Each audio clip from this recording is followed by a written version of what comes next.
just trying not to bang my head on the thing. Or propose. Married. That's why I don't like.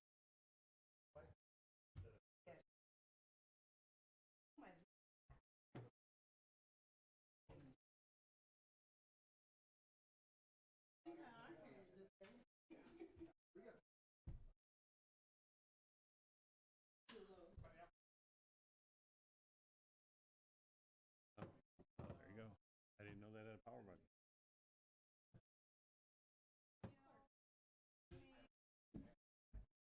So you're doing recording?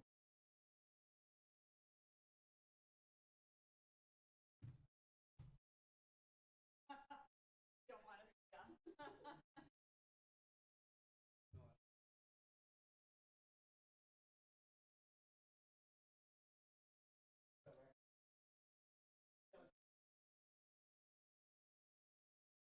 Give him a break. Is this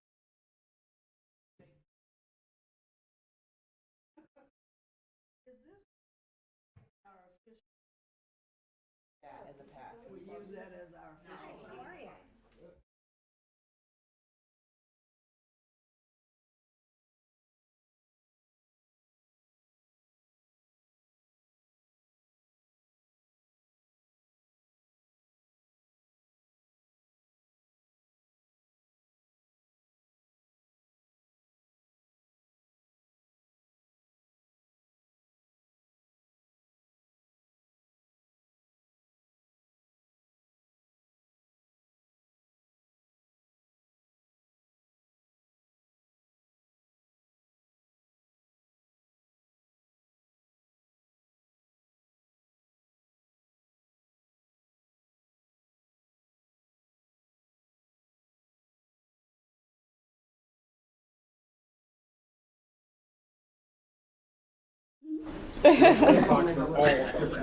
Is that right?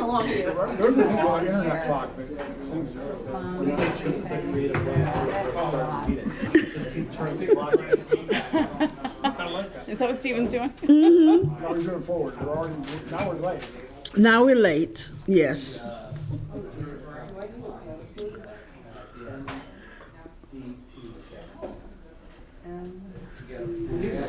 Okay, I need an agenda if I'm taking. Do you need an agenda? yeah, but, Oh, I've got one right here too, actually. I forgot. oh, I'd like to have another one. You want it? Yeah, paper one. Hey, Robin.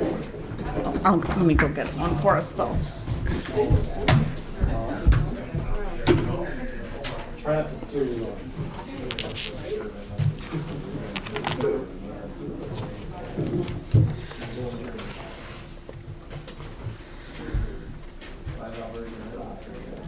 Phil.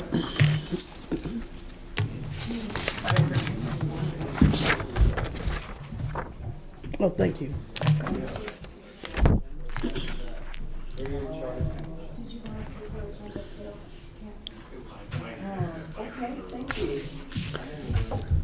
Okay, let's get started. Welcome to the August 4, 2022 regular meeting of the Township Board for the Charter Township of Meridian.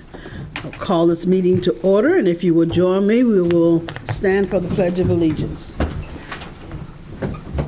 I pledge allegiance to the flag of the United States of America and to the republic for which it stands, one nation, under God, indivisible, with liberty and justice for all.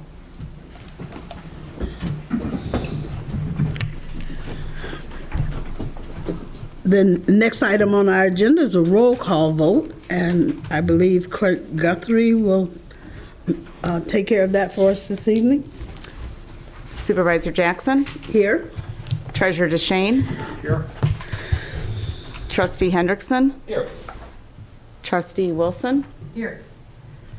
Trustee Wazinski. Here. Trustee Sumlin. Here. And Clerk Guthrie is here. All board members are present. Thank you. At this point, we come to presentations, and the first item 4A is the introduction of new EMT firefighter by Chief Hamel. Madam Supervisor, Board, thank you. This is Stephen Schott. He's one of our new EMT firefighters. At last board meeting, you guys approved to go to paramedic school. He's from DeWitt. He worked for DeWitt Fire for a little bit. He is a certified inspector, plan review, so he's going to give Tavis a run for his money. But just completely thrilled with him. How he actually got interested in Meridian Township, he worked for Boynton, right? Boynton. And Boynton's the one that comes in and tests all of our smoke detectors and everything else that has to do with fire safety. And he actually had a job opportunity with Delta, and he waited for us to give him an opportunity to come here, so we were really thrilled that he did that for us. But Stephen's a wonderful addition, very motivated, young and energetic, and we're just so happy to have him. And Stephen? Yep. Thank you for the opportunity to work here. This is a wonderful opportunity, and just thank you very much.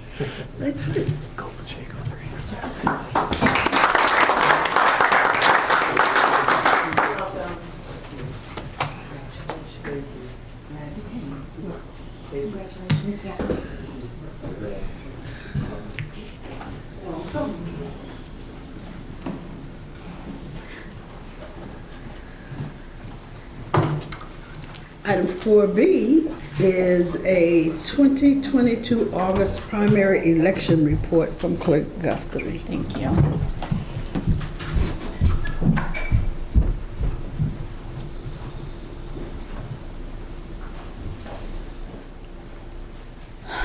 Thank you, Supervisor Jackson.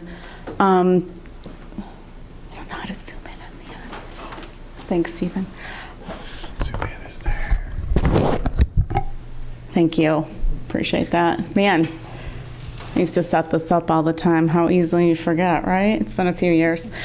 I want to point out that I know most people are interested in the election results, and I want to point out that these are unofficial final results from the county clerk's website.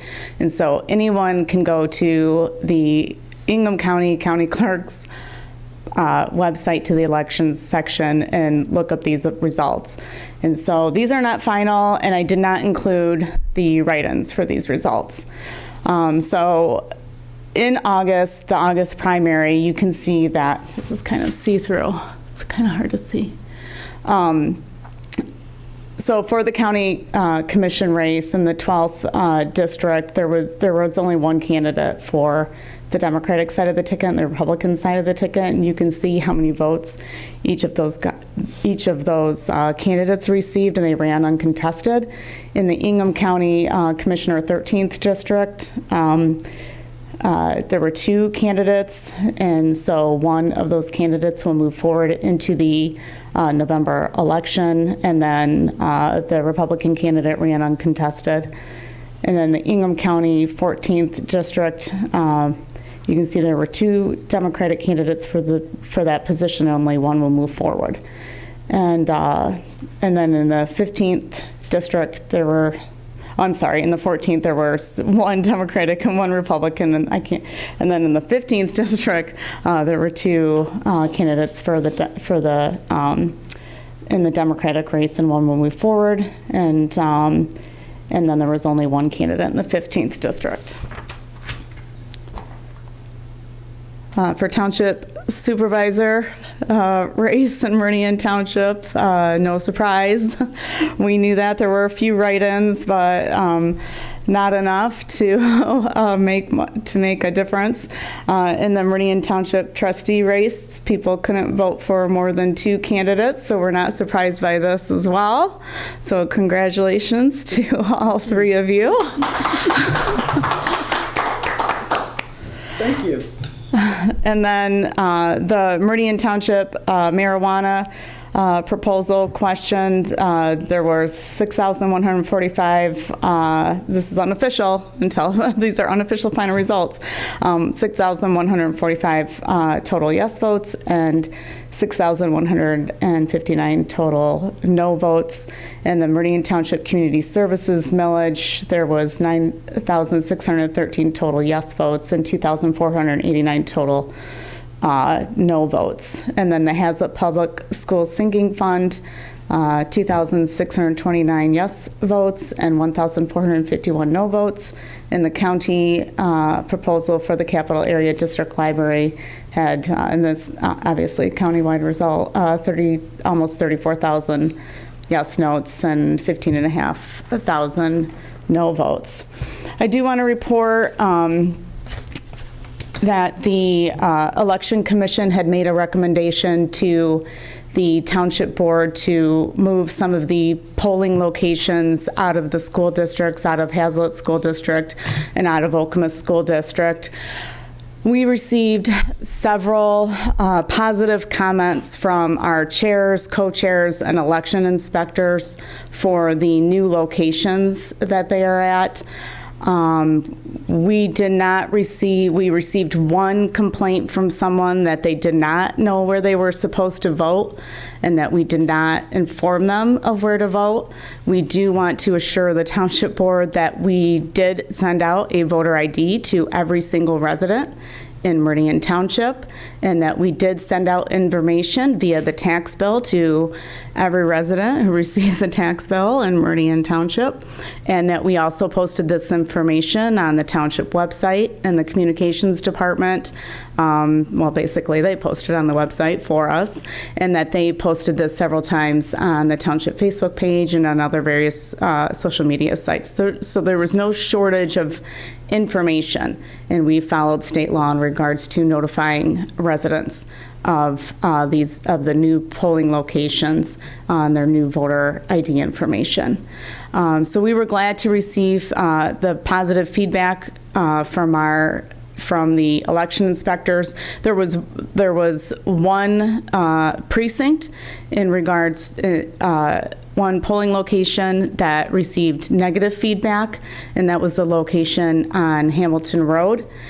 This happened to be the only location that I did not personally visit. And when I did visit every single polling location on Election Day, and when I went to this polling location myself on Election Day, I determined that this should not have been a recommended polling location. One, because of the accessibility to the building. The drive to the building is only one access drive. You can't go both ways. You can go in or you can come out. It's not wide enough for two vehicles to go in and out at the same time.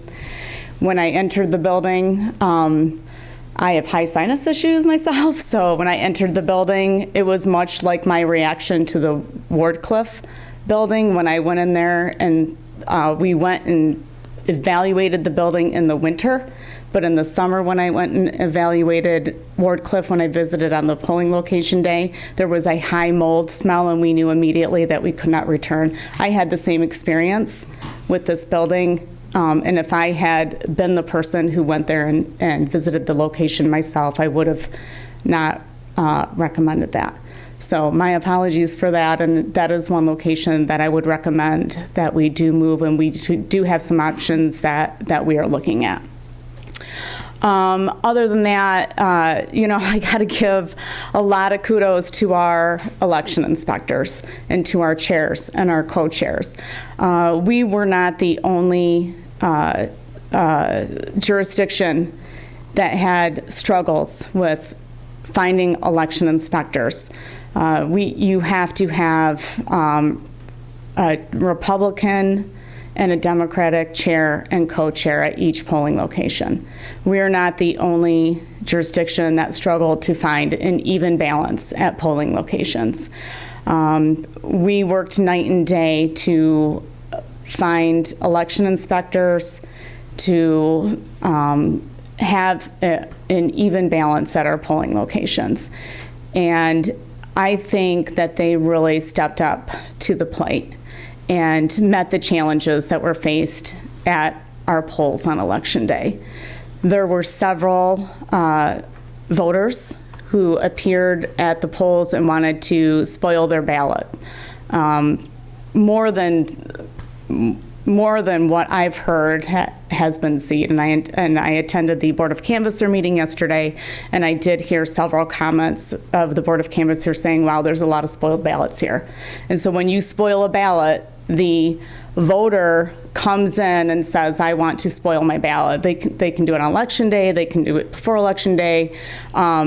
And so they come in and they say, we want to spoil our ballot. On election day, you have to call the township office and we have to spoil it ourselves. And so that takes time. And at the polling location, the voter has to sign an affidavit that they're requesting for it to be spoiled.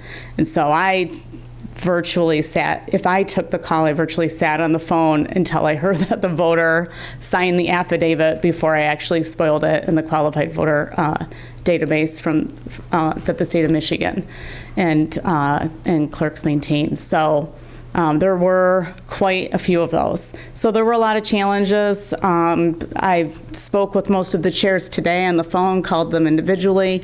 Many of them want to return in November, and they want to return as a team. They really enjoyed the team that they worked with.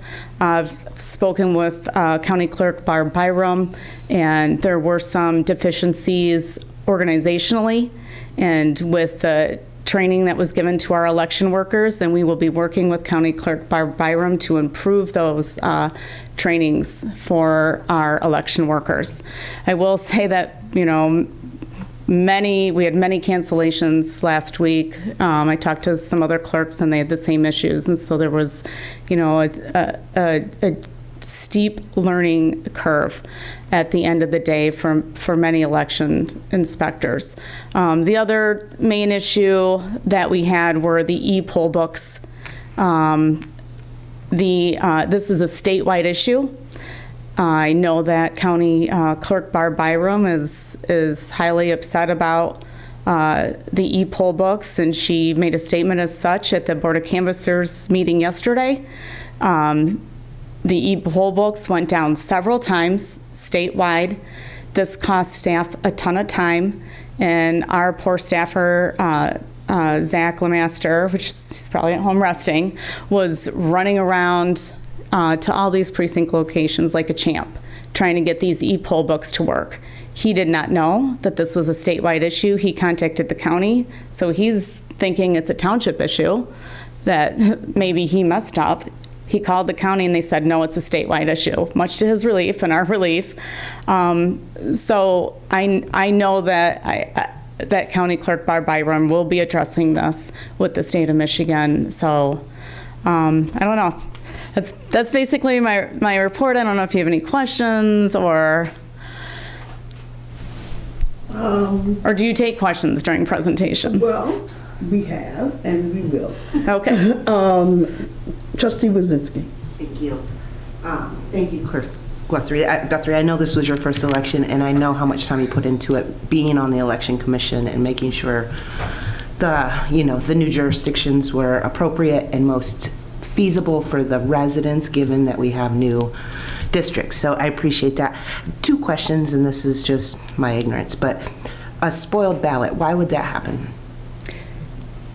You could spoil a ballot for any reason. A voter could come in and say, I want to recast my vote. And So we you don't spoil it ask them why. Okay. You can come in and you can say, I want to revote. And we say, okay, here's an affidavit you need to sign to have your ballot spoiled, and we will reissue you a new ballot. So generally, they vote again. Yep. Okay. So it's not, okay. Yep, so we basically cancel out the ballot number for the old ballot that they had, and then we give them a new ballot, yeah. Got it. Second thing is, what's an e-poll book? Oh, the e-poll book is the list of voters. So when you check in, that's the e-poll book, and they look up your voter status, and they're able to issue a ballot to you and assign a ballot to you. And then we print that out at the end of the night for the summer report. Great, thank you. Okay. And Trustee Wilson. Hey, 2 points I wanted to ask you. The first was the spoiled ballot. It's just for the sake of our audience's understanding. It allows someone to say, I want to vote again. So they spoil the original ballot and they can vote again. Correct. Then could you just explain, because of the confusing language of the marijuana proposal, could you explain which way it prevailed and by how many votes? Oh gosh, I don't know if I want to do that. Well, at this moment, you have the numbers, but it's confusing. I don't know that people know exactly what it means. So I'm going to repeat the numbers without a summary, and no disrespect to the question. I don't feel comfortable explaining it, so I am going to, as clerk, my job is to explain what the question is. Okay. Not explain, to read what it is without explanation. That's my job as clerk. I understand. Absolutely. So the question is, the proposal is Meridian Township Marijuana Establishment Prohibition Proposal. The yes votes were 6,145 and the no votes were 6,159. Okay. Unofficial. Yes. Treasurer Deschamps. Thank you, Clerk Guthrie, for this report. Do we know the total number of votes that were cast yesterday, and how many of those were AV compared to at the polls? You know, I had that on my report and then I deleted it thinking it was too much information to provide. I can send you that. Do you have a rough number in terms of, particularly percentage of AV versus in-person? AV was around 9,000 and total votes was around 13,000. I'd have to go look. Okay. Second question, back to that question of spoiled ballots or invalid ballots, did you have many ballots that were disqualified for lack of a signature match with that many AV ballots that came in? You do a signature match on those ballots, is that correct? For when somebody comes in to vote, when somebody goes to the polls to vote, we do a signature match. Okay, but what about when somebody votes absentee, you do a signature match? I'm not sure I'm understanding the question. I'm asking if you know how many of the AV votes were disqualified, if any. I'd have to look. I'd have to look that up. Okay, thank you. Anyone else? Trustee Hendrickson. Hendrickson. I just wanted to thank the clerk. You know, in my day job, I know how difficult it is to run an election, and this one was no different than any other in terms of its difficulty. And you know, especially getting into it for the first or second time. It's a learning experience, and it's trial by fire, and it's been an exciting ride, and I look forward to to seeing how this works in November as well. I know that if there's any assistance I can provide from my day job perspective, I'm happy to do that at any point. But I have total faith that we're going to see great things to come. Thank you. And since I'm not in Clerk Guthrie's role of only being able to provide, the title of the initiative, I can at least try to help with the intent of the initiative. The initiative essentially said, should we opt out of adult use or recreational marijuana? And the vote came back 14 votes in favor of not opting out. So essentially, you have 14 more people saying that we should allow recreational marijuana than those that did not. And if there's ever any indication that every vote counts, and if there's any indication that you should vote because every vote matters, it's when we see these proposals that come down to just a handful of votes. I can tell you from my day job, we had 2 ties in this election. They were just for precinct delegate, so there weren't many votes cast in those races, but 2 different ties. And since I started with the county clerk back in November of 2019, that would make 5 now ties in the 6 elections that I've worked on. So every vote counts. So if you're on the fence about deciding whether or not to go out and vote in the next or any election, make sure you do, because your vote could make the difference.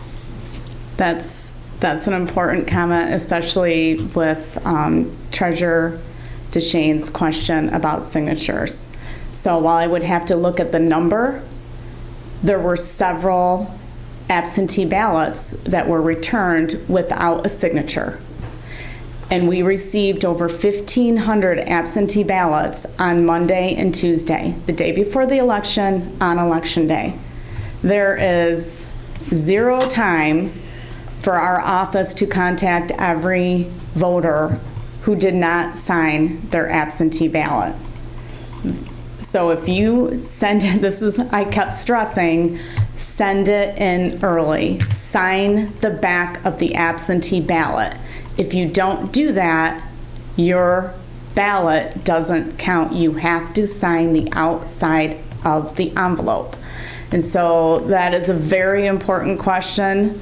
There were several that came in that way. There were several that came in where a husband signed a wife's envelope, or a wife signed happens a lot. Husbands and wives often sign each other's checks and stuff. You can't do that with a ballot. There were several of those where we had to call people in and say, you have to resolve this issue. On Election Day, it's nearly impossible to call 100 people who didn't sign their absentee ballot. So it's very important. It's a very important question. And one in which I hope voters do hear the message that you need to get these absentee ballots in as early as possible. Any other questions? I have one. Okay. What percentage of the total number of voters, according to the county clerk's office,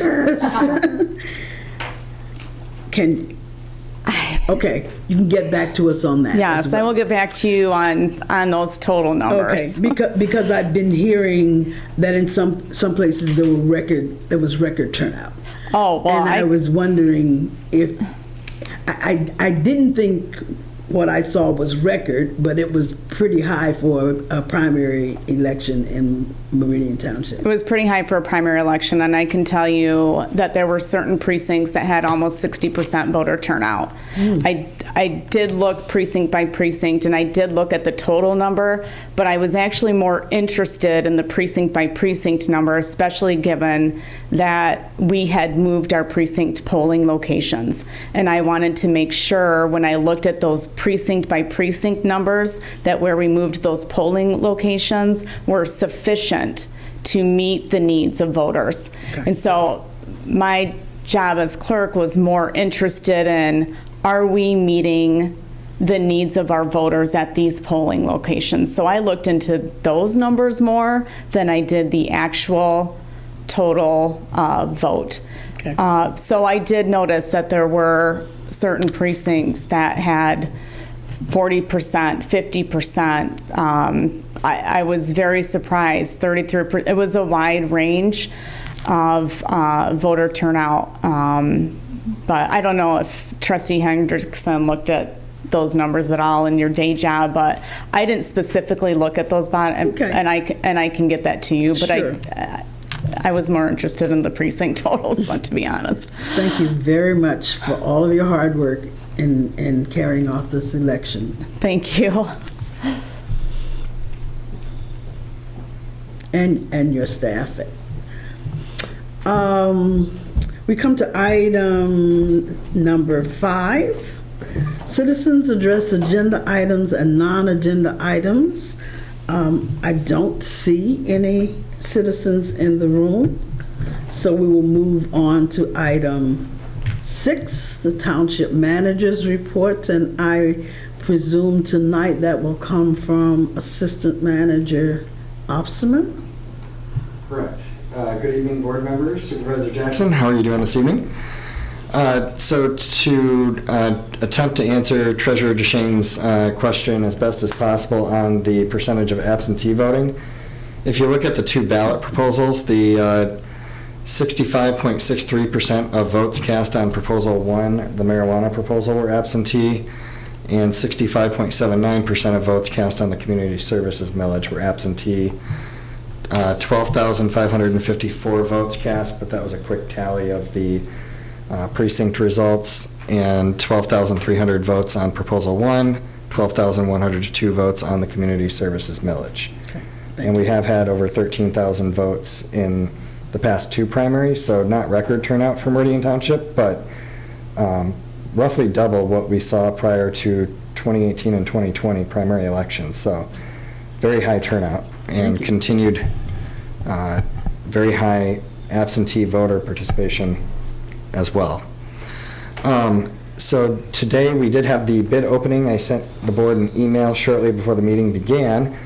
So we had a bid opening for round 2 of the local road programs bonds, and we had 8 bidders, which is actually phenomenal. We usually, right now, our bond consultant informed us that they're seeing 3 to 5 bids on general obligation tax bonds.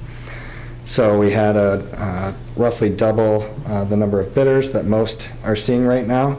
And as a result, we were able to secure a very good interest rate. Our interest rate was 1.79%, I believe. Let me just double check my math on that. Yes, 1.79648%.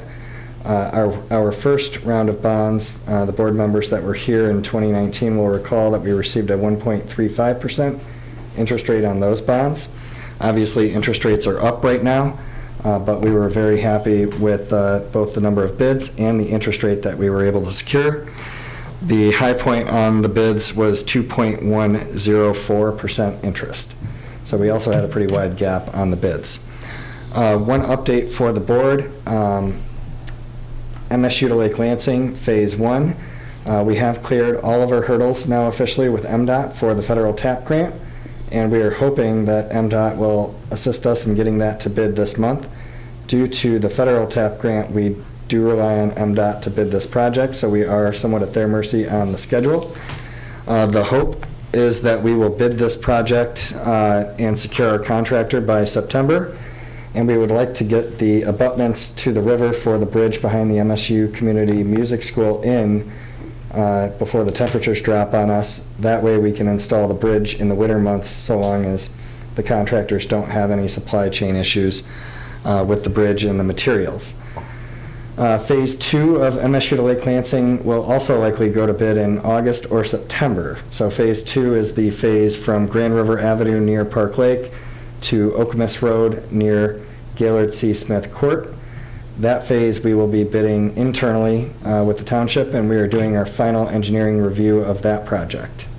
So we are looking at construction of both Phase 1 and 2 this fall and through next summer once the asphalt plants reopen in May of next year. Trustee Wazinski, Supervisor Jackson, and myself, and Chief Plaga as well, also met with President Stanley and the MSU Government Relations Office this afternoon. During the meeting, we discussed enrollment trends. They are looking, depending on how the final numbers shake out, at their largest incoming enrollment ever due to both transfers, the incoming freshman class, as well as other dynamics occurring in that space. Obviously, they have gone to 2-year enrollment. Their message to us was that they believe that there is a surplus, not a shortage, of off-campus housing, so rental housing in proximity to the university, but we discussed a number of issues with them, and it was a good discussion, and we provided updates on Grand River Avenue, the Okemos Road Bridge construction, Phases 1 and 2 of MSU to Lake Lansing, and development in general across the township. I would say there was excitement about Silverleaf in particular, so single-family residential housing in proximity to the university that their faculty would find intriguing or desirable as a place to live. And for those that don't know, Meridian Township is home to more MSU faculty than any other local unit of government in the region. And I believe that's strictly just on the sheer number of faculty. That is not a per capita adjustment. So pretty impressive on that front. And in the interest of keeping my report short, those are the high points, and I will leave you to your meeting. Thank you. Thank you. Now we'll hear from item 7, board member reports of activities and announcements. Trustee Sunderland. Okay, this morning I attended the Economic Development Corporation meeting, and some highlights were introduction of the Shop Local Roadblock program. It's kind of be similar to, oh, is it, I'm too loud? You're fine. Okay, it's going to be similar to what we had last year, and it's kind of an incentive for the businesses, and there's grants involved, and so it helps them out. Other than giving tons of detail, it helps them out. We also talked about the potential intensity change area designations, or PICAs, and that the Meridian Mall is going to be included in the PICAs. And then we also talked about the MRF fund support resolution, and that is the, let's see, anyway. Meridian Redevelopment Fund. Yes, yes. So that's my report. Lots of information this morning, and it was a good discussion. Thank you. Other board members? Treasurer DeShane. Real briefly, on the 20th of July was the ZBA meeting here in this room. The same day was the CATA board meeting, and more on the CATA board meeting in the consent agenda. The 28th, the Brownfield Development Authority met, and that today, as Trustee Sunderland mentioned, the EDC meeting, and Trustee Sunderland is the board representative for the EDC. I left a little bit early, but she summarized it very well. Thank you. Others? Trustee Hendrickson? Thank you. On the 29th, myself and Treasurer DeShane and one of our county commissioners, Commissioner Polsdorfer, attended a walkthrough of the new Sparrow Emergency Facility that I think Trustee Wilson was at the week prior to us. And it was a really nice facility. It's coming along much faster than I ever expected in that location. And it looks like it's going to be a real asset to the community and to our neighbors, our neighboring communities as well, to provide these emergency services as needed. So really exciting to see the very quick progress on this facility, and I believe they suggested that it would likely be open sometime in September or October. So I don't want to make it make a deadline for them, but they were hoping for sometime this fall. Thank you. Anyone else? Trustee Wazinski. Thank you, Supervisor. I attended the Environmental Commission meeting last night. I'd been absent for a couple meetings. However, they're working diligently to finalize the climate sustainability plan and for the update. Work groups have been assigned to all the different categories and have been successful in, updating that and bringing it to the commission for input. Also, October 8th is the recycling event held at Chippewa Middle School, and that's our generally in electronics recycling. However, they're looking to partner with Consumers Energy to accept appliances as well. So that was good news. As Assistant Manager Opsmer mentioned, we met with MSU's government relations staff today, and the only thing I would add to that is that looking at the old, what's it called now? The student housing complex, Spartan Village. And they had mentioned that they're getting ready to open what they are calling their tech center, which is like an innovation and technical component to the school, but also maybe having a variety of different uses for that property. So it could be housing, or it could be maybe office and things like that. So they're ready to open, and I didn't write down, but relatively soon, in next month or so, to have the groundbreaking on the first building. So that's my report. I believe it was September 23rd, I believe, was going to be their grand opening for TechSmith. TechSmith. Yep. Anyone else? Well, I would only add that I've had a long day, so I attended the EDC meeting this morning and the meeting with the people at MSU. But on Tuesday, I'm very proud of the fact that I spent National Night Out and a ride along with Chief Plaga.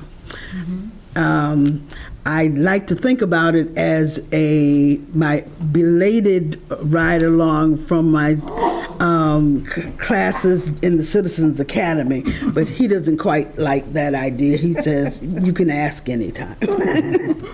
So that was we visited 5 to 6 different communities. It was a wonderful opportunity. I'm very glad I did it, and I encourage others, with Chief Plaga's permission, to to consult him about the possibility of a ride along. No further board member comments. We come to approval of our agenda. Trustee Wazinski. I'll move to approve the agenda as written. Support. Supported by Trustee Wilson. Any comments? All in favor of the motion to approve the agenda, please say yes. Yes. Opposed, no.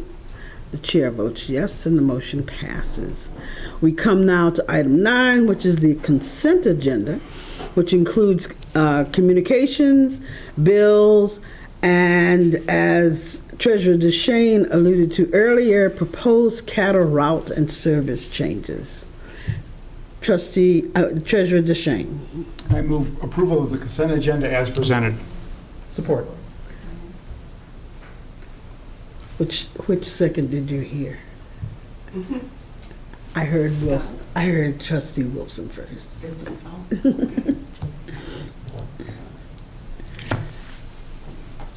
All right, and for the consent agenda, I'm sorry.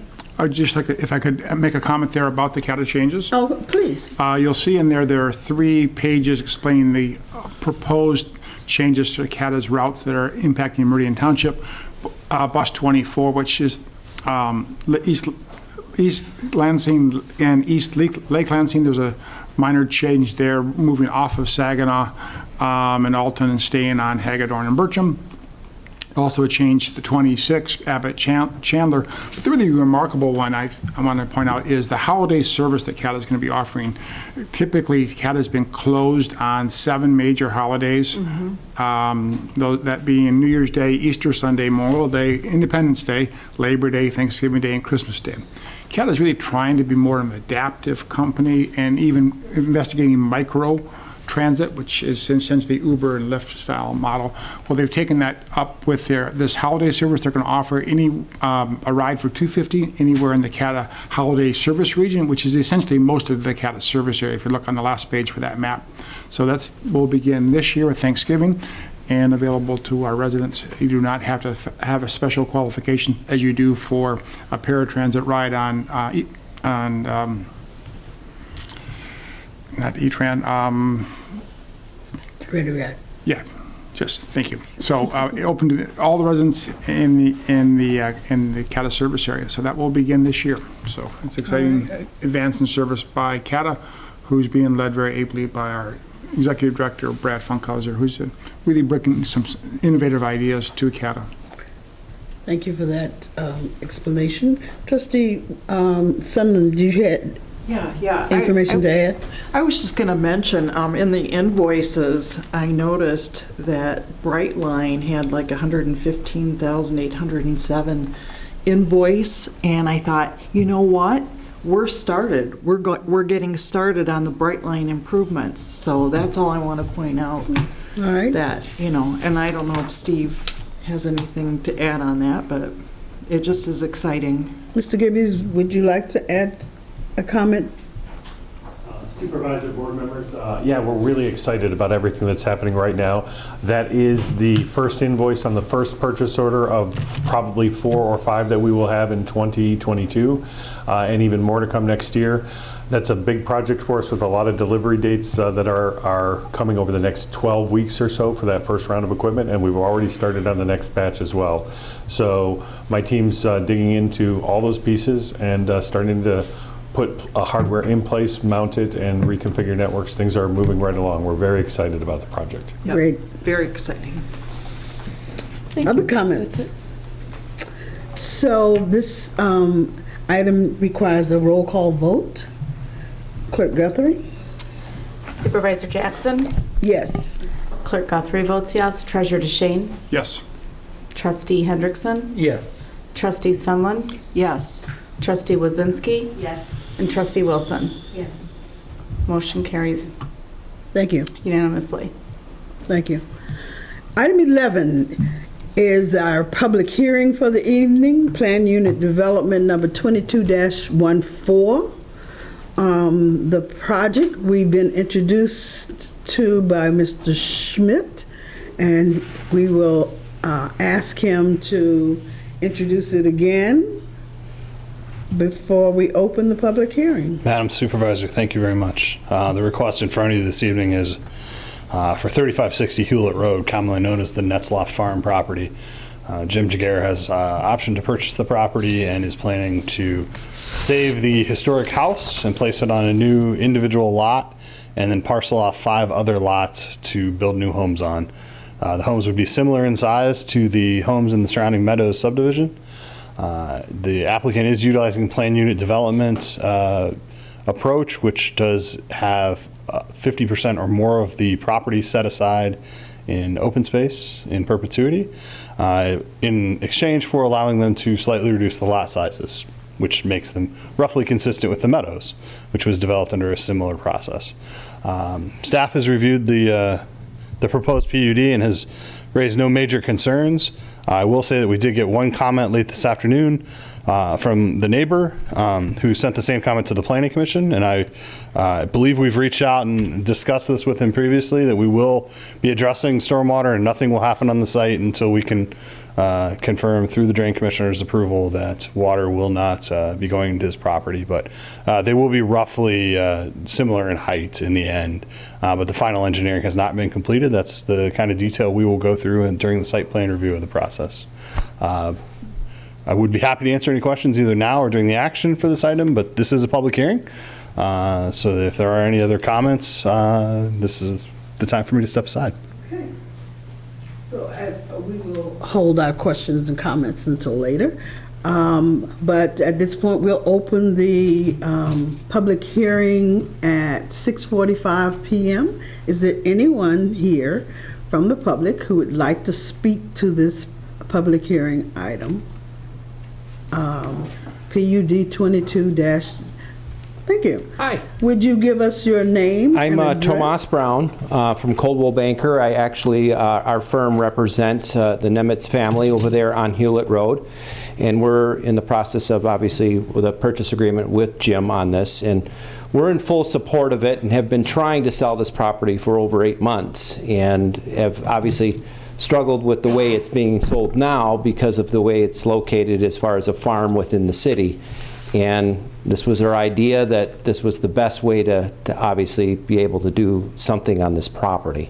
And, you know, talking with the neighbors and people that have came through open houses and stuff, they were fully, fully aware, and they were very acceptable to the situation. So just our support with Coldwell Banker and the Van Eventer team. Okay? Thank you very much. Thank you. Other members of the public who would like to speak to this issue? Then, Clerk Guthrie. For the record, the gentleman who just spoke, I didn't catch your name. Could you please fill out a green form and right there on the table? Thank you. And then for the record, we also received a communication from Director Tim Schmidt, and we will be including this with the public hearing. Okay. Would you like to note the respondent, a person's name? Who, I'm going to apologize in advance if I do not say the name properly. Radhika Prasad from 3547 Stilby Drive, Okemos, Michigan 48864. Right. And Director Schmidt referred to this letter in his comments, and so it is a part of the record. Are there other members of the public who would like to speak at this time?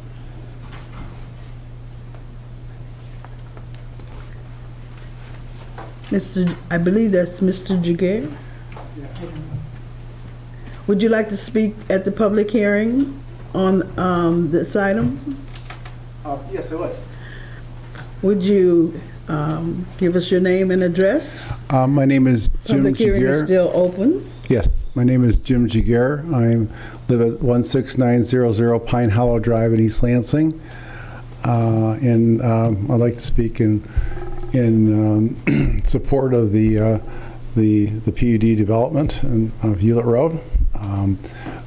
It's a 6-unit development. We're preserving the farmhouse that's there. I'm available for any questions that you may have on that development. Thank you. Thank you. If there are no further public comments, we will close this public comment period and move on to our action items. Item 12A is the Plan Unit Development number 22-014 at 3560 Hewlett Road, Jaguar Homes. So we have just finished our public hearing. And Mr. Smith, do you have other items or information to add? You know, I just wanted to address a couple of the concerns that the Township Board raised at the last meeting. With respect to how we're addressing them, you can see in the resolution of approval that you have in front of you this evening. Specifically, Condition 8 addresses the pathway along Hewlett Road that was brought up at the last meeting. Condition 9 addresses the street trees along Hewlett Road, which is brought up. And Condition 11, we clarified that would be for the rear of all 4 of the lots adjacent to the surrounding residential. Although there's, it's residential to residential. Typically, you don't screen this, but given that the request was there, Mr. Jaguar was amicable to doing so. So that combined with the remaining conditions that we would normally see on a project like this, staff has raised no major concerns and would be happy to recommend approval at this time. Okay. Board members, comments, questions, motion? No one?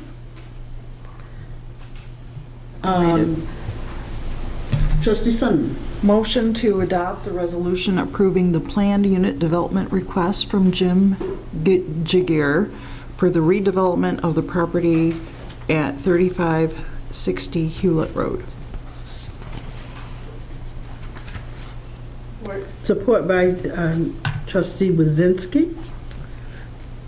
Trustee Sutton, you have comments? No, questions? It looks like a lovely, couple lots that to be developed, and they're preserving the existing farmhouse. I'm not sure much about the existing farmhouse and whether anybody lives there or what they're going to do with it, but it just looks like a lovely little neighborhood. Mr. Smith, did you tell us how old the farmhouse was at our last meeting? I did not. Assistant Manager Opsmer did because he was able to look it up quickly. I believe it was 1890. I think it's in your minutes. I don't recall exactly. Okay. Do you have the address memorized? It's 3560 Hewlett Road. Trustee Wazinski. I apologize because I've been absent a bit, but working in housing for the state of Michigan, this is important to me, but I'm wondering to Mr.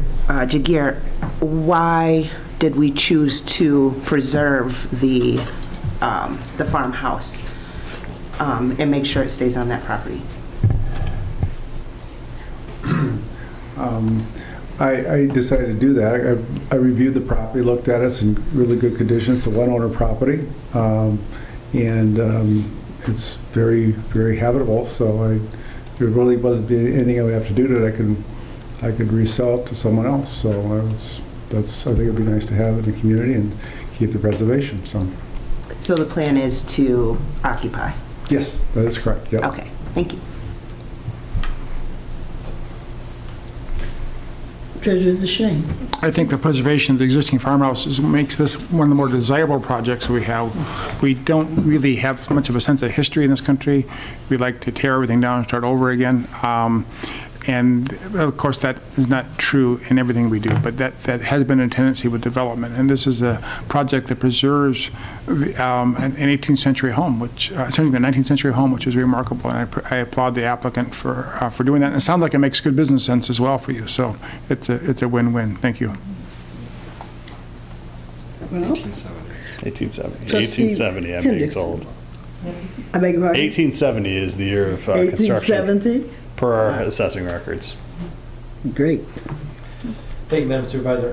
I just wanted to take a minute to acknowledge the work that staff did on this proposal, as well as the willingness that the applicant had to address our concerns between the last meeting and this one. Specifically for me, the street trees along Hewlett Road. I think that will enhance the streetscape there. And I think the residents, the future residents of this development will very much appreciate having some screening from Hewlett Road, especially with the high school right across the street. So thank you to both of those parties there, and I look forward to supporting this. Okay. I would just add that our policy does not include reading the resolution that goes along with the motion. And I mean, in terms of at this point in the process. And I would encourage anyone who's interested to take note of how the construction and development will actually progress, and the kinds of things that are noted in the conditions added to the motion, so that you are reassured consideration has been made for things like wetland setbacks and wetland regulations, construction processes, and permits, and all of those kinds of things. All of that information is found in the resolutions, which we don't actually attack, but I encourage anyone who is interested in those specifics to read that part. All right, we're ready for a motion. This also calls for a roll call vote, I believe. Treasurer DeShane? Yes. Trustee Hendrickson? Yes. Trustee Sunland? Yes. Trustee Wazinski? Yes. Trustee Wilson? Yes. Supervisor Jackson? Yes. And Clerk Guthrie votes yes. Motion carries 7-0. Thank you very much. Thank you. And I note Mr. Schmidt has not moved because item 12B, we're into making you a rock star here. I'm staying busy. Item 12B is ordinance, the final adoption for ordinance 2022-08, which has to do with traffic impact study standards.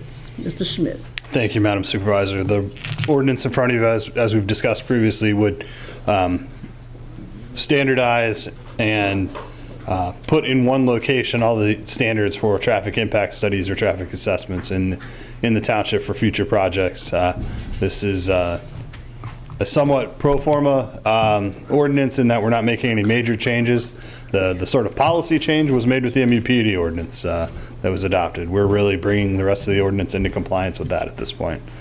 Staff is happy to recommend approval. As directed by the board, we did publish this prior to the meeting, and so we have met all of our legal obligations for adoption. All right. Trustee Hendrickson. Thank you, Madam Supervisor. I move to adopt the resolution approving for final adoption zoning amendment 2022-08 to amend the zoning ordinance of the Charter Township of Meridian at multiple locations to update the standards for traffic impact studies in the township. Support. Supported by Trustee Wilson. Further comments? Sure. I think I mentioned this at the last go around, but any chance we get to make our municipal ordinance easier to read and understand by those who wish to live, work, and play here in Meridian Township is a good thing. And so I'm really excited about the idea that this will streamline our ordinance so it is very much less confusing when a developer is looking to come and do business here. I will also stand on my soapbox to suggest that I think that in the future at some point when Director Schmidt has got all the low-hanging fruit out of the way, that it would be wise for us to dive into the requirements for traffic impact studies as opposed to just the streamlining of the locations of those requirements. Because I think they are burdensome and that the traffic impact studies that we get are often best described as kindling as opposed to actually helpful to our deliberations here. So I'd like to find a way to make them more impactful, to be funny, and you know, that'll be for down the road. But this change, I like a lot. Do you have a comment, Mr. Schmidt? I do not. No. Other comments? Then I believe we need a roll call vote in this case as well. Trustee Hendrickson? Yes. Trustee Sunland? Yes. Trustee Wazinski? Yes. Trustee Wilson? Yes. Supervisor Jackson? Yes. Clerk Guthrie votes yes. Treasurer DeShane? Yes. Motion carries 7-0. Thank you. So ordinance 2022-08 is adopted. We move to item 12C, ordinance 2022-12, refuge storage container regulations for final adoption at this point. Mr. Treasurer DeShane. I move to adopt the resolution approving for final adoption zoning amendment 2022-12 to amend the zoning ordinance of the Charter Township of Meridian to create regulations for temporary storage pods and temporary container units.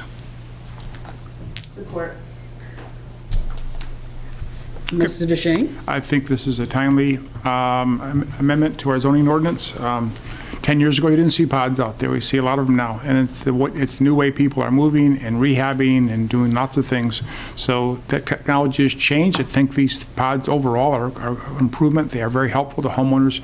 But if you leave them in place for months and months, they can be a real eyesore to the neighborhood. So I think this is well timed to bring before the board this year. And I look forward to supporting this. Trustee Wazinski. Yeah, I would only add that I think I've mentioned this at the last meeting that if you leave out these types of containers, you end up with neighborhood waste, which then can be hazardous in some cases, but also can be promote like varmints and/or rodents. So I think it makes sense. Didn't realize we needed it, but makes complete sense. So thank you. Anyone else? A roll call vote, please. Trustee Sunland? Yes. Trustee Wazinski? Yes. Trustee Wilson? Yes. Supervisor Jackson? Yes. Clerk Guthrie votes yes. Treasurer DeShane? Yes. And Trustee Hendrickson? Yes. Motion carries 7-0. Thank you, Ms. Thank you very much. Item 13 is board discussion items. 13A has to do with the prospective resolution to the legislature and governor regarding local control under the Michigan Fireworks Safety Act. And to begin, thank you, Mr. Opsimer, for gathering all of this information for us. And I turn the mic over to you. Absolutely. Thank you, Supervisor Jackson and board members. So 2 meetings ago in July, we brought this issue before the board after receiving 2 complaints after the July 4th holiday and the fireworks that were ignited before, during, and after. And at that meeting, it was requested that we touch base with the Michigan Townships Association. I did speak with Judy Allen, who is the Director of Government Relations for the Michigan Townships Association. And as you can see, based on the kind of sparse number of bills that I detailed in your memo, that is the full regimen of bills that have been introduced this legislative session. And so it's pretty sparse this session. There's been a lack of interest among lawmakers. There's only one bill that really seeks to do what the board is hoping for, which is to increase local control or to more strictly regulate statewide the ignition and discharge of commercial fireworks. Judy did say that there really is no concerted effort at this point due to the lack of interest that you're seeing from lawmakers. I think it's something that maybe the board might consider reaching out to our elected officials after this coming November and touching base with them and assessing the lay of the land after the election, and we'll see who's in control of the legislature and what appetite there might be for them to weigh in on this in the upcoming session. But at this time, there's very little hope of any traction in the legislature. Okay. Treasurer Duchesne. I want to thank you, Deputy Manager Opsner, for this very thorough search you did on this issue. We had a good discussion. We didn't really know what others were doing, what the MTA was doing. You've given us a good overview of it. And based on other local control issues that the Republican House and Senate have not been willing to grant communities, the chance of this passing in this session are 0 to none. But it's good to know where we stand with this. And I'm glad we did this. We looked into this because we're going to have future times when we get complaints about fireworks, and we're going to want to know what resources we have, and it sounds like we don't have many. And I appreciate your research that found that we have one of the least restrictive laws on fireworks in the country, which is a bit of an irony because we used to have one of the most restrictive laws, and then you couldn't buy it really before unless you went to Ohio. It's a situation that we have. Everything changed, it seems, in 2011 when the new fireworks law was passed. So I am not in favor of moving this further in terms of board action. We have other important issues before us, and this could be a nuisance, more of a nuisance in future years, maybe less of a nuisance. It will depend on how our residents, how many commercial fireworks they decide to purchase and light off on these allowed days. We know that our police and fire are very responsive when there are issues, and we also know that the chance of enforcing illegal use of these fireworks is all but nil, because you've got to catch someone in the act of doing it, and that possessing them no longer is a finable offense. So we don't have a lot of tools here, but I appreciate you knowing where we are with the legislature and the very minor chance of anything happening to give us more local control. Thank you for your homework on this for us. Other comments? Trustee Hendrickson. Thank you, Supervisor. I concur with everything that Treasurer Duchesne just said. I will also point out that, with the restrictions that we are allowed to require, of the 28 responses that our police had to make this year, 9 of them were in dates where fireworks were already prohibited. And, I think that Assistant Manager Opsmer's suggestion of reaching out directly to our elected officials in the State House and Senate is a good one. I think a blanket statement to everyone would be, just another email on the pile, but that, we've got very capable representation in the state legislature, and when it's one of, 4 communities or one of 3 communities that they represent, I think we'll have a much more receptive ear. And we've seen that in the past as well.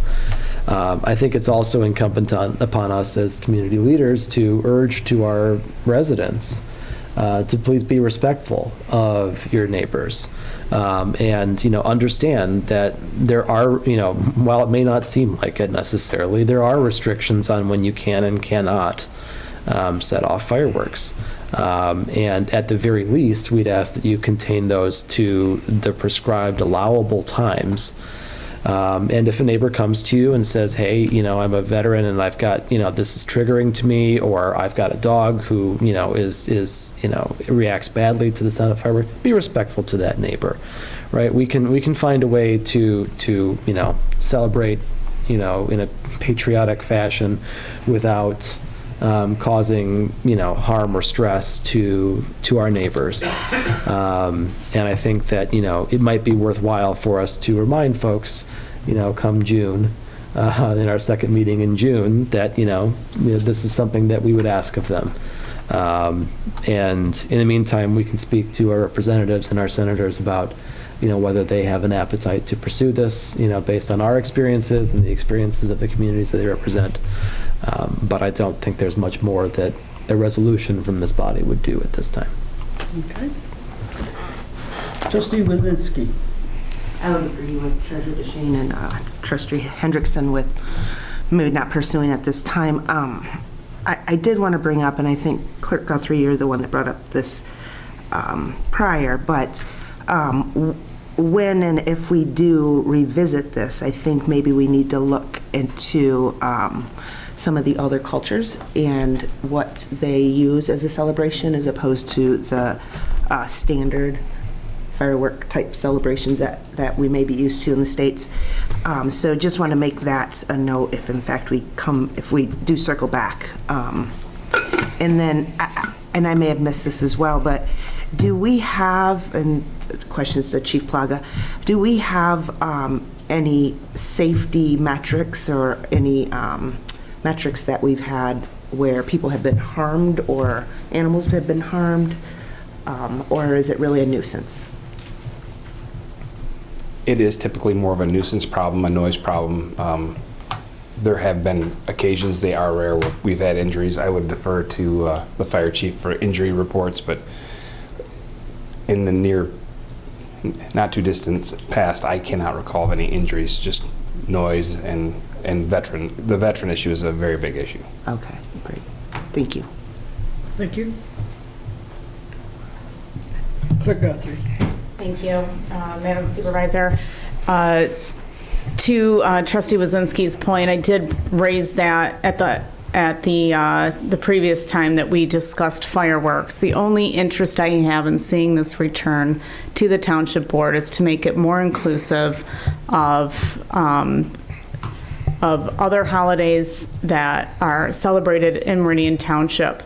And I think that we do need to be more inclusive as a board. And so I would like to see that returned as a discussion item. I'm not interested in seeing more restrictions placed. They're not, it's highly, as Treasurer DeShane said, it's highly likely to not be enforceable. It's nearly impossible to find where these fireworks are going off. If there is any traction in the House to reduce the types of fireworks that are allowed to go off, I would be interested in that. But in regards to the number of holidays that we have here in the township where fireworks are allowed, I would like to be more inclusive than what we are today. Other comments? So I believe the conclusion is that we are prepared to not pursue this further. The consensus is that we are not interested in pursuing it further. And so we will move on to item 13B. Mr. Opsimer is going to talk to us about a debt management policy. Yes, good evening again, Board and Supervisor Jackson. This actually came up, this is more of a housekeeping issue. When we were going through the credit rating process with S&P prior to this most recent bond issuance that we just completed this morning, it came up as to whether or not we had an active or an adopted debt management policy, and we do not today. It's one of those check boxes that the credit rating agencies go through. This is by no means something that is going to make the difference between a AA plus credit rating and a AAA. However, it is one of the check boxes. So as a housekeeping measure, we did want to bring this policy before the board. This is based on Oakland County's debt management policy, which is a very robust policy that was adopted under Treasurer Meisner, former Treasurer Meisner in Oakland County. And so I reviewed that and kind of took an abbreviated version of it. Theirs was quite extensive, and there's only so much to be said really in this area. These are the core principles that we already follow. We have followed for decades. We were following these core principles when Trustee Wilson was on the board previously as well. So just to quickly run down that list, only incurring debts when there is a dedicated millage or other revenue source to pay down those debts. Full and timely payment of all principal and interest on all debts. Township will assess all financing alternatives prior to issuing debt, including pay-as-you-go financing options, and maintaining good communications with the bond rating or the credit rating agencies to maintain our financial standing. So those are the core principles outlined in the debt management policy before you. If you have any questions, I'm more than happy to answer them. But again, this is more of a checking the box kind of item and memorializing the principles that we've had for many years. Okay. Trustee Wilson. Move to approve the Meridian Township debt management policy. Support. Supported by Trustee Hendrickson. Trustee Wilson. As a former auditor, I'm a huge believer in written policies and procedures. They save you on many occasions, including outside audits. So this is the proper thing to do, and I'm glad that we're taking this up and encoding this language. Thank you. Treasurer DeShane. Because this is on our discussion agenda, do we need to first move it to the action, or move to waive our rule and take action tonight? If so, I make such a motion. Support. So I need support for that from Clerk Guthrie. All in favor of the motion to Waive our move rule this, to take action tonight. to take action on this item tonight? All in favor of the motion, please say yes. Yes. The chair votes yes. Anyone opposed? The motion passes unanimously, and so now you go back to the motion the itself. motion that was first made by you. No, made by Trustee Wilson. That's right. And seconded by Mr. Hendrickson. Are there other further comments on the motion before us to approve the debt management policy? As treasurer, I fully support this motion, and having many as our policies in writing it, not only helpful, it's in today's world essential. Because there's more and more moving parts to government and our operations. Two recent examples of that are the Brownfield Redevelopment Authority and the DDA. Both have gone from very small parts of the township development toolbox to very large workbenches of work, and all that we've been documented thanks to Director Schmidt's good work there. Something like debt management, having a debt policy in writing is essential for this board. Okay. So all in favor of the motion before us, please say yes. Yes. Opposed, no. The motion, and the chair votes yes, and the motion to approve, to essentially memorialize the debt management policy is approved. Item 13C is a similar action, fund balance reserve policy. Mr. Opsman. Yes, good evening again, Board and Supervisor Jackson. So this is also another housekeeping issue, same context. This also came up during the credit rating evaluation process with S&P. In this instance, we do have an informal policy, I guess I would refer to it as.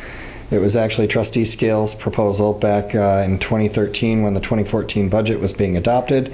It has been referenced in all of the township's budgets since. At that time, I believe the general recommendation was that we maintain a fund balance around 20%, and that was extrapolated into a dollar figure. So I would say our informal policy is expressed as maintaining a fund balance of $5.25 million or greater, because that was approximately 20% of general fund expenditures in that budget year. So 2013 adoption, 2014 budget was the discussion item, and it has been referenced in every budget since. I would ask that you not take action on this tonight because this is a draft policy. I put a placeholder in of 25%, and I would like to have Manager Walsh have a say in this. I did not have time to discuss it with him, but that is a placeholder and for the sake of discussion this evening. Okay. Treasurer DeShane. Thank you for bringing this to us as well, and I agree we should not act on this tonight. I would like to see staff bring back the actual dollar amounts if we went from 25, maybe 30, even 35%. We know we're at 47%, gives us the $12 million. From a treasurer point of view, the higher the number, the better, although some years are going to be leaner than others, and 47% could, if we set it at that high number, it would come back to haunt us when we had years like we had just 10 years ago with the Great Recession and falling property values when the board was working with a much leaner budget than the budget that we are having now. I did do the numbers at 25% with last year's budget, and that would put our fund balance at $6,750,000, approximately, of a budget of around $27 million of general fund. But I'd like to see the board look at it at those intervals, maybe at 20, 25, 30, 35, and discuss how much we want to keep there. Right now, rates are rising, and we could do something with that money and invest it and actually produce. If we know for sure that this is going to be our absolute minimum, we can make longer-term investments of that money and earn more money with this, rather than effectively having a very high fund balance right now, but on paper, it's half that. So that codifying this and setting a policy will help us with future investments. Thank you. Certainly, I can get that data and bring it back to the board. Other comments, questions? Clerk Guthrie. Thank you, Madam Supervisor. I just have a question about the memo. And historically, you mentioned that former Trustee Scales had brought this up as a policy. Did the board approve it? How is it an informal policy and now you want to make I believe it was voted on, but it was a verbal motion, so it was never actually drafted out as a written policy. Okay, so what I'm hearing is there was no one wrote anything to follow up on a vote. Correct. However, it has been codified in the budget. It's been written into the budget every year since. So, but in terms of checking the box with S&P, we don't have a formal written policy.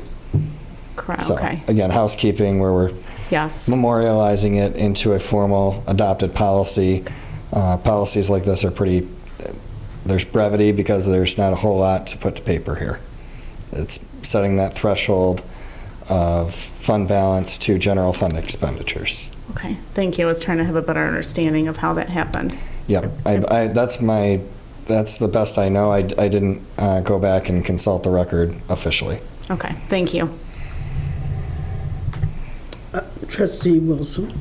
I think that this particular activity is a little trickier than a debt management proposal or policy, because we simply don't know what the future holds for us, and we could potentially have a recession or a catastrophic event in the community that we would have to pull from the fund balance. So I think being conservative is a wise way to look at this. I picked 25% because it was conservative, but it was above what most policies would be, so might get you might raise some eyeballs with the credit rating agencies. I had just one question about that. You talk about most of the average fund balance for local units of government in Michigan is around 20%. What's the range like in terms of positively or proactively setting a fund balance? For their policy, or what they actually have for their fund balance? Well, let's start with for their policy. Most policies are going to be in the 20 to 25% range. That's where you're going to, if the local unit of government has a policy, most are going to fall in that 20 to 25% range. Okay. And because of the financial conditions, even recently, several have had problems with maintaining their minimum. I seem to remember that a past leader in this township discouraged the township maintaining large amounts of money in the fund balance. Can you talk to me about the negatives of that? Are you referring to me when I was on the board? No, it wasn't you. Okay. I wasn't I thought you were referring to me for a minute. I was like, I don't recall saying that, but. I wasn't thinking of you, no. Okay. I'm drawing a blank on who you're referring to. It was my understanding that was Supervisor, past Supervisor Steicher's position. One downside would be inflation. So if you're not getting enough return on investment from your portfolio, and inflation is dwindling, the value of your dollars quicker than you can, and we've been through that recently, because if you're taking out CDs or putting it into money management accounts or other very safe investment tools, we weren't seeing a very good return on those. But that is back on the uptick, and so that's starting to change. However, inflation is also eroding the value of dollars. So yeah, if we had, it's the best example I guess I could give is the local road program, right? And the conversation I've been having with you all about the realities of the local road program today are just vastly different than they were in 2021. And you just never know. Things are cyclical, and you just never know when that's going to occur. But at the same time, the fund balance is our rainy day fund. Okay. So the state has its own separate rainy day fund, but the general fund balance is our rainy day fund. Trustee Hendrickson. Thank you, Madam Supervisor. I think it would be helpful when we take this up the next time around, in addition to seeing the numbers at the various percentages, for me would be to see a month-over-month, pardon me, I haven't gotten a whole lot of sleep this week, a month-over-month view of the fund balance for the last several years, just so I can sort of compare what you're proposing in terms of percentages and where we've been over the last several years. Does that make sense? Yeah. So just a timeline of the fund balance, so I can see how much it fluctuates month over month, at any point where we would be if we adopted a certain valuation or a certain percentage of that. That would just be helpful. Certainly. Thank you. And actually, from a different perspective, I note that 25% represents 3 months based on the calculation from this year's expenditures, where 20% represented only 2.4% of the 2.4 months of the expenditures in our rainy day fund. So that may be the basis of consideration as well. Thank you. Absolutely. Thank you. No further comments? Mr. DeShane? We do have a former municipal auditor in the room, and I wonder if she might have a comment on this and what she's seen in the field with fund balances of other communities, particularly ones that might be similar to Meridian. Wonderful suggestion. Thank you. So from my experience as a former auditor, generally we like to see municipalities have 18 to 20% of fund balance. And typically with townships, it is quite a bit higher. Okay. All right, thank you. Thank you. Any further comments? Then we will move on. So this, we can expect this to come back at our next meeting? Correct. This will be back before you on the 15th. On the 15th, thank you. Item 13D, right of first refusal for 6160 White Hills Lakes, number 5. This is an item brought to us by the treasurer. Thank you, Madam Supervisor. I'm bringing this to you, and I'm not suggesting action, but it is a unique situation where one of the most desirable vacant parcels in the entire township has gone to foreclosure, and we have the right, this right of first refusal, to claim this property before it goes to auction. And just to summarize the process of how taxes work in terms of foreclosures, the tax year starts on January 1. Bills go out in July and December, and on March 1st of the following year, any unpaid taxes are turned over to the county treasurer. At that point, the county treasurer begins a 3 to 4 year foreclosure process to collect those taxes.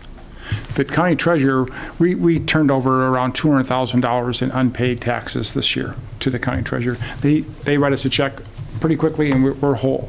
So then that property is, in essence, assumed by the county treasurer, and he or she takes control of that. And they start this process, and they do a lot of remedial efforts to try and help the homeowner to get them some additional resources to pay their taxes and catch up their property. Their goal is not to seize property. Their goal, particularly with our county treasurer, Alan Fox, and before him, Eric Schertzing, is to try and help that homeowner to get caught up on taxes and keep their property.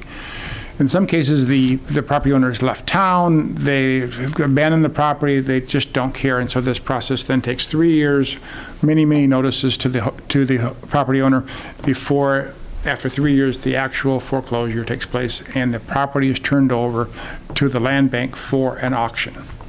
And in some cases, the county treasurer has taken those land bank properties and helped to rehabilitate them, particularly in the city of Lansing, to provide more affordable housing stock and improve the housing stock.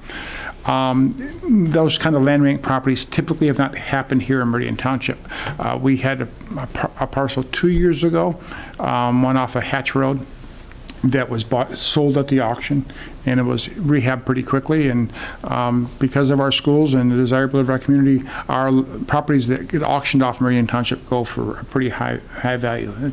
We're fortunate in that regard. This parcel number 33020205430001, you can see on page 2 of the memo, it's a blank lot located at 6160 White Hills Lakes Drive. And it has a assessed value of $71,000, which means it should sell for about $140,000 in the current market, twice that assessed value. And it has all the opportunities to reclaim the property by the owner have been forfeited, and it's going now to be sold. In the past, when the township has been offered properties and they've been adjacent to parkland or school land, we will exercise our right to acquire that property and pay the back taxes to the county and ourselves, and then we will own that property, which we can then deed to the park, to ourselves as the parks, or give it to Hazlitt Schools or Okemos Schools or another community good like that, the quote public good. This property is not adjacent to any parks, it's not adjacent to any schools, and there are, as far as I know, no plans to turn this portion of White Hills Lakes into a park or a school. Of course, it's going to stay private development and be developed like that. So my recommendation to you is that we do nothing, and we not exercise our right of first refusal. Doing nothing allows it to move forward. We'd have to take a proactive action to acquire this property by telling the county treasurer we want to acquire it. If we did that and we turned around and sold it, I think we would make, you know, $30,000 or $40,000 on this property. Because there's no public good it's going to be used for, we just had to turn all that back in a rebate to the state of Michigan. So there would be no net gain. The only thing we could gain from that would be our costs for it. So because this is going to be in the land bank auction, and it was in the paper this week, in fact, is one of the properties that's being auctioned off this week, I wanted to bring it before the board and let people know we weren't asleep at the switch. We just have no business acquiring this property because we have no public good for that. On top of that, there's new legislation that makes it even harder for the county to acquire these properties and make a, quote, profit off them due to some recent lawsuits against the county treasurers, and that makes the process even more complicated. And they've taken issue with this July 1st deadline, and I won't go into that now, but there's a letter from Rachel Piner, Deputy County Treasurer, on that issue as well. So that's all. Just want to make sure the board is aware of it and that why we are taking no action with this right of first refusal. I'm happy to answer any questions you may have. Trustee Wazinski. Thank you for that. That was very helpful. I read through this and I got the gist of that. My question is, and I'm not sure you can answer this, but the phrase right of first refusal, when I say that, it doesn't speak to me of what you just said to me. Yeah. So, you know, that we don't have to, you have to be proactive to acquire. That's right. But you don't have to be proactive to refuse. That's right. So that's what that means, the right of first refusal. You just, no action means you can have it in the county. Okay. Passes beyond us. Anyone else? Mr. Hendrickson. So, if it's the will of the board not to do anything, of course, that's fine. I'm just, for the sake of my own curiosity, you know, the reasons why we might go out and you know, acquire a parcel like this, say to create a new park. If one wanted to do that, if one wanted to create a new park in this area, let's just say, this would be one of the methods, you know, by which we would acquire land to do that. A parcel like this, of this size, that could fit something like that. That would be a way of doing it. It would be. If we were in the business of creating new parks today. Like a pocket park of some kind. Right, If we yeah. had the neighbors saying, you know, we really need a park there, that would make sense. I mean, these are not very dense lots. These are very large 1-2-3 acre lots. So the need for many backyards are like a park in that neighborhood, okay? It's kind of suburban, the way suburban development is. My daughter lives in Virginia, Arlington, Virginia, and they have a lot of parks there because they have very narrow lots, and there really isn't room for playground equipment in a typical backyard. So they create a lot of parks that give the public access.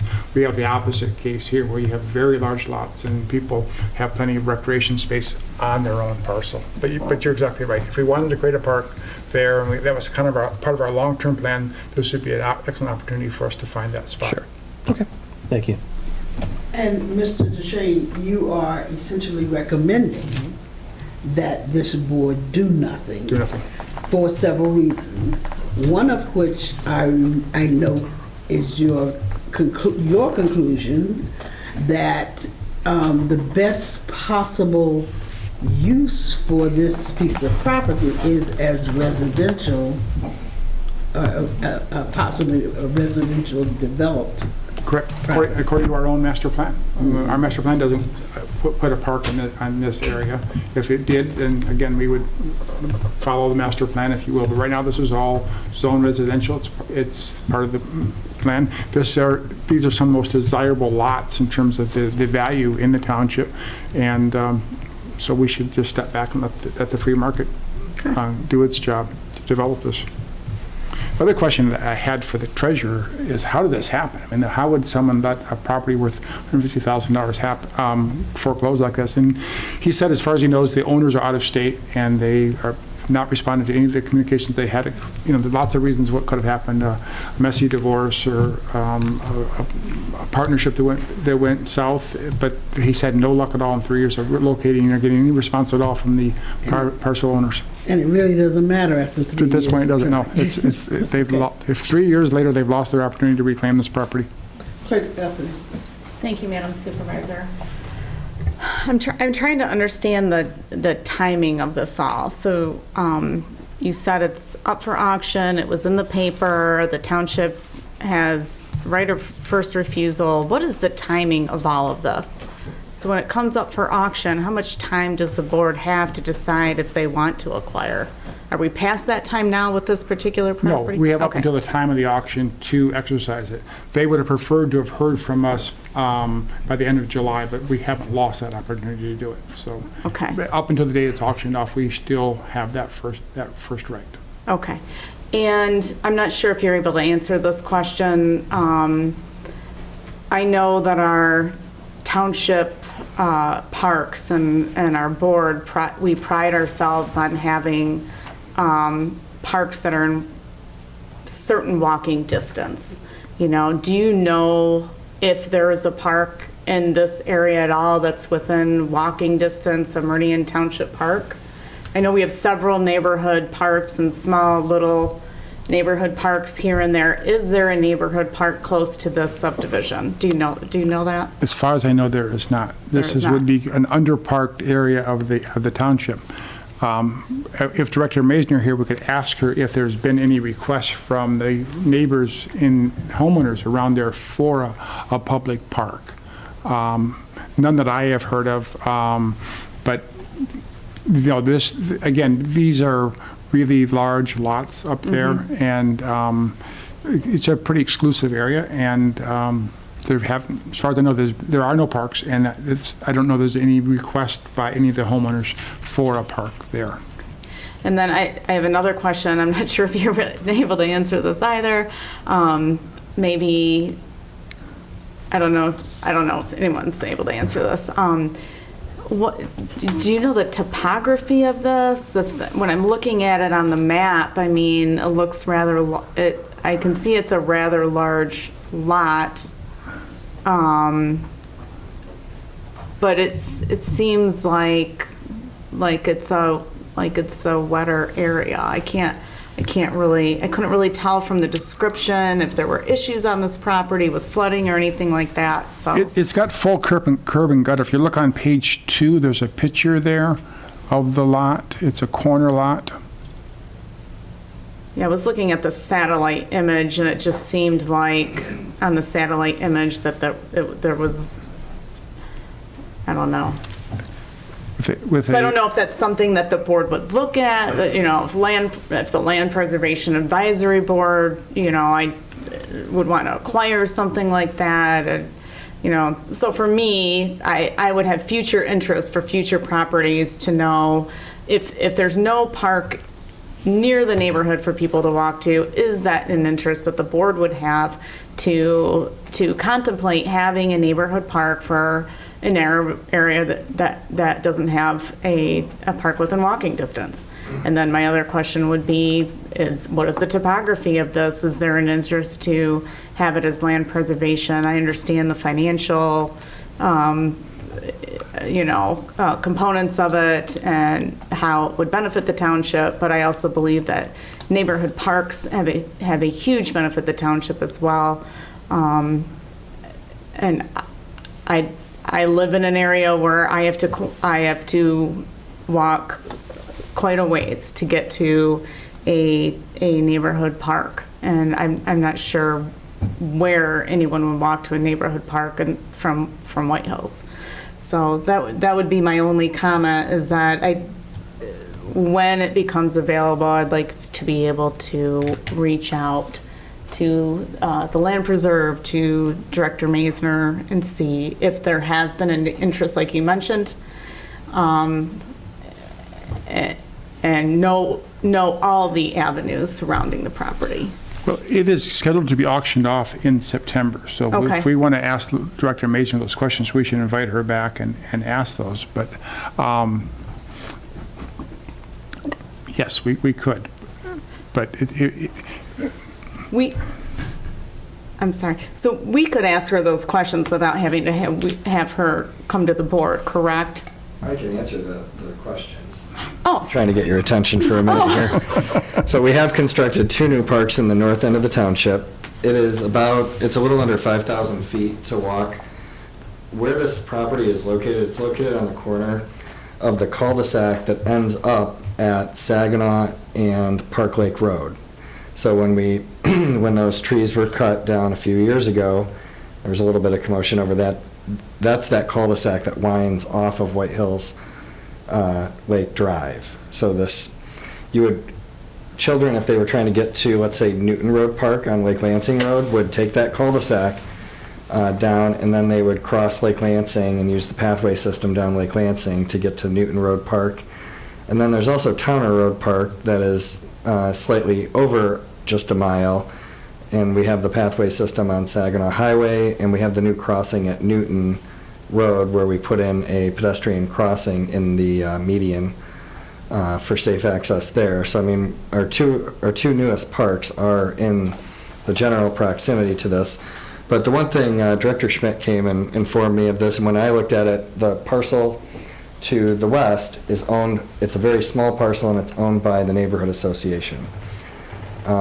This is not a neighborhood without means, so my guess is if they were really interested in it, they'd be looking at that property and trying to acquire it, because it's contiguous. They could make a contiguous park with their adjacent parcel. Let me just refer back to the map here. It's parcel 05430-002. So it's not on the corner, it's just next to this parcel. So combine these 2 parcels, would have that entire hard corner there. So that was my instinctive thought. Obviously, the tax revenue for this parcel, if it's developed into a home, could be anywhere from $3,500 to $10,000. I mean, just due to the nature of the homes that are built in this neighborhood. Obviously, at this point, it would probably be someone acquiring the parcel and doing a custom build. So in all likelihood, the home value would be even greater because it's not likely to be a home builder. But the adjacent HOA parcel, to me, spoke to if the neighborhood was really looking for it, they would acquire it. I think in neighborhoods like this, I think you have less community and more of people putting amenities into their backyard. I think that's just a practical reality. They have means and they invest in their own yards, but. I have one last question for Treasurer DeShane. Thank you, Assistant Manager Absimer, for that response. Isn't it true, though, yes, a house brings X tax value. Isn't it true? I do not want to poo-poo our parks and say that they don't add value, because they certainly add value. And I live in a homeowners association. We have a tennis court, we have a pool, we have a basketball court. Certainly it adds value. I haven't played tennis in a while on that court, but it adds value to the neighborhood, and it makes it more desirable. So from a tax perspective, don't parks add value to homes in neighborhoods? Certainly our 20 parks and 10 natural reserves, Trustee Wazinski can speak to that. Being the most recent member of the Park Commission, knows how much our parks add to our housing values here. They do. They don't add incremental dollars, but they add aggregate dollars because it raises the overall value of properties here, because we're a very desirable community. However, if Director Mason here, I think she might repeat what she has said in the past, which is the staff is pretty tapped out right now, and they don't really have the resources to develop a new park or maintain a new park. Yep, it's true. It's unfortunate. Thank you for answering all of my questions. I appreciate it. I would still like to know, though, if Director Maisner was informed of this opportunity or possible opportunity. before you decided that the board shouldn't want to buy it, or the parks probably don't want it. She was not. And so I'll take that as a advisory for the future, yes. Thank you very much for that. Thank you. Other comments, concerns? So there's no action? No action required. Your recommendation is that we not do anything relative to the first refusal? Correct. And I'm presuming that the board agrees with you? Yes. Yes. All right. Then we'll move on to comments from the public. Seeing no public to comment, we move to item 15, other matters and board member comments.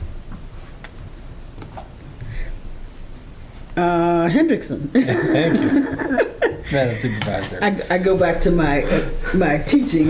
That's all right. That's all right. Teaching habits. The only thing I wanted to just bring up and ask, and I'm giving Tim too much work tonight, so I apologize now. I know that we owe a 5-year renewal of our master plan at some point, and that 2022 is. Boy, it's quickly slipping through our fingers here, and I'm wondering if he can give us just a quick synopsis of where we're at with that. The Cliff Notes would be fine. Yeah, no, the Cliff Notes are the notice of intent plan is in front of the Planning Commission next Monday night. That's the official kickoff. As I stated throughout the last year, we're going to kick this thing off roughly in August of 22 and hopefully adopt it roughly in January, February 23. So we are right on schedule. Did you say notice of intent to plan? First step under the 2008 Michigan Planning Enabling Act is you have to provide a notice of intent to plan to all the surrounding municipalities, the regional planning authority, the county in which you are in, all you public utilities and railroads located within your jurisdiction. Wow. I might take that home for any home projects. It's a simple one-page letter. I can't do that task, but I can give you a notice of intent to plan. Yes. That is that was the first step at trying to promote some regionalism in planning. Okay, thank you. Oh, that's why at the end they ask all these same entities to comment. Correct. We will then circle back at the end when we have a draft, and there's a required period of time, which I can't remember off the top of my head, that we have to leave open for comment from those same entities. Thank you. Thank you. Thank you. Other questions, comments? Then I will entertain a motion to adjourn. So moved. Second. All in favor? Aye. Say aye. Opposed, no? Ayes have it. We are adjourned.